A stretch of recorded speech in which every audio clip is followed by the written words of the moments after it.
नमस्कार, मैं हूं पीयूष मणि अवस्थी। आप देख रहे हैं इंडिया जंक्शन। समाजवादी पार्टी 2027 के विधानसभा चुनाव की तैयारी में अभी से जुट गई है, लेकिन कहीं ना कहीं कांग्रेस और समाजवादी पार्टी के बीच की दूरियां इस समय बढ़ती दिख रही हैं। दोनों ही पार्टियां अपनी अपनी रणनीतियों पर अलग अलग काम करने में जुटी हुई है। ऐसे में सवाल ये खड़ा होता है कि 2027 में होने वाले विधानसभा चुनाव में क्या टूट जाएगा इंडिया गठबंधन? क्या है अलग अलग रणनीतियों के बनने के अलग अलग कारण?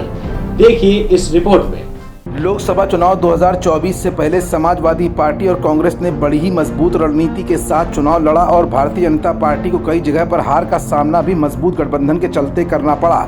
लेकिन दिल्ली विधानसभा चुनाव के बाद 2027 में होने वाले विधानसभा चुनाव को लेकर अब तस्वीरें कुछ बदली सी नजर आ रही हैं।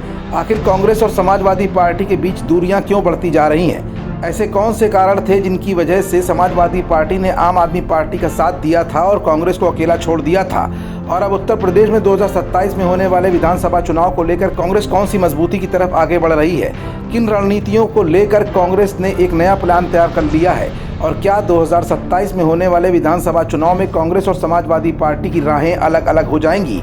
ये कुछ ऐसे सवाल है जिनका जवाब अपनी आज की इस रिपोर्ट में हम आपको दिखाएंगे भी और बताएंगे भी। दरअसल दिल्ली विधानसभा चुनाव के बाद अब कांग्रेस उत्तर प्रदेश में भी नई रणनीतियों के तहत अपने मिशन को धार देने में जुट गई है। राज्य में कांग्रेस अकेले दम पर ही अपनी ताकत आजमाने की तैयारी में लगी हुई है।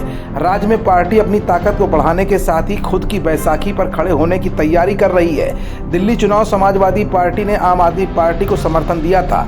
अब उत्तर प्रदेश में कांग्रेस भी समाजवादी पार्टी के साइकिल की हवा निकालने के लिए अपनी राहें अकेले तलाश रही है। जानकारों की माने तो इसके लिए पार्टी खुद को मुस्लिम हितैषी बताकर चलने की कोशिश में लगी हुई है।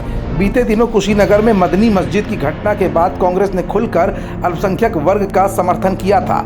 इसके साथ ही समाजवादी पार्टी के नगर पंचायत अध्यक्ष की भूमिका पर भी सवाल खड़े कर दिए थे।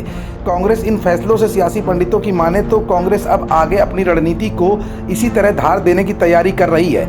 वंचित और अल्पसंख्यक वर्ग के सहारे कांग्रेस अब आगे की रणनीतियों को तैयार कर रही है। इसके अलावा प्रदेश कार्यकारिणी में भी कांग्रेस दलित और अल्पसंख्यक वर्ग के प्रतिनिधित्व को बढ़ाने में लगी हुई है। इस बार कार्यकारिणी को बड़ा बनाने की तैयारी है, जिससे हर वर्ग को हिस्सेदारी मिल सके। सूत्रों की माने तो कांग्रेस ने 2027 के विधानसभा चुनाव के लिए तैयारियां अभी से ही शुरू कर दी हैं। अभी कांग्रेस के प्रदेश कार्यकारिणी के अलावा जिला, शहर और ब्लॉक स्तर की कमेटियों का गठन होने वाला है। कांग्रेस की नई रणनीतियों में बीएसपी भी टारगेट पर होगी।